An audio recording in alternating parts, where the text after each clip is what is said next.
This new APC album may as well have been made by dads at the school disco. It's so awkward and uncharacteristically milquetoast most of the time that it makes the occasional heavy rock riffage sound like beasts in comparison. It's admirable that after all these years APC wanted to return with a style completely different from what they started out with. But after listening through the whole thing several times, it becomes clear that maybe they just didn't know what they were doing at all. Or maybe they did, maybe just being harsh. APC is a supergroup led by Maynard James Keenan and the other guy. The rest of the members fall all over the contemporary rock map and have all had spectacular careers on their own. Troy Van Leeuwen, I love you. Would this be a derivable fact from listening to Eat the Elephant alone?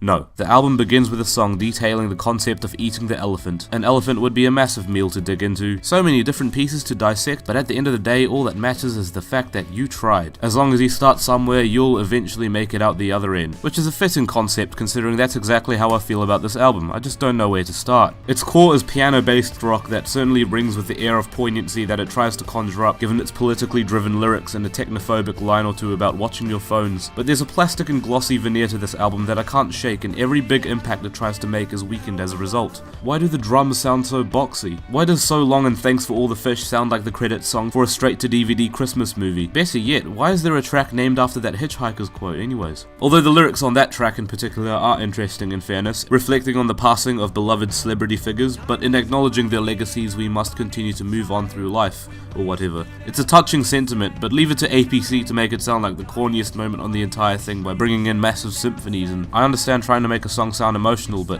this is a bit too far, lads. There are only so many string arrangements you can bring in before it starts sounding like Broadway. The Doomed and Disillusioned were both singles released beforehand that both have harder rock moments attempting to amp up the intensity with genuine alt metal riffage, with the Doomed doing this a bit better. And I don't know if I have many complaints about that. There are genuinely cool sounding moments on an album that elsewhere is doing its best to sound cool and falling terribly short of the mark. Delicious is the only song that I actually feel like I might come back to. As a rock song, it's anthemic and doesn't kind of mess around. The shoegazy guitars actually sound like they're weeping, and towards the end there's a genuine bit of firepower as the band play us out. It doesn't even try to shoehorn that faux reflective melodrama into the mood. LOL. However, I totally lost it at Hourglass. The moment where Maynard pulls out this weird Isaac Brock absurdity inflicted voice.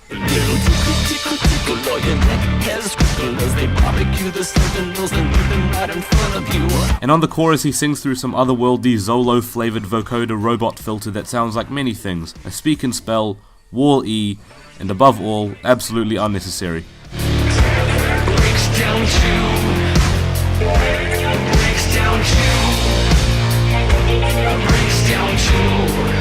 In a way, it becomes such a train wreck of a song, getting so carried away with musical absurdity that I end up just liking it. I don't know how else I can put forward just how confusing this album is. It has potent lyrical themes about an age of digital landscapes, powerful media presences, and especially Trump's presidency. That's probably why it's called Eat the Elephant. Actually, you know what? It is why it's called Eat the Elephant. But there are bigger questions to be asked, such as, what's this creature on the album cover? What's this creature being held by this creature on the album cover? Those are only a few of many questions to ask over the course of this record, and all of them just aren't desirable to be pondering. If they wanted a somber mood, then they can shoot for it. And they did, rather confidently. And it's an adult contemporary rock sound that maybe I'm just not into. It seems that all they do on this album, while admirable in concept, just comes across in such an awkward and absurdly lethargic way. My verdict is an overall 4 out of 10, and that's such a shame because I know in my heart that the cover artwork is an 11.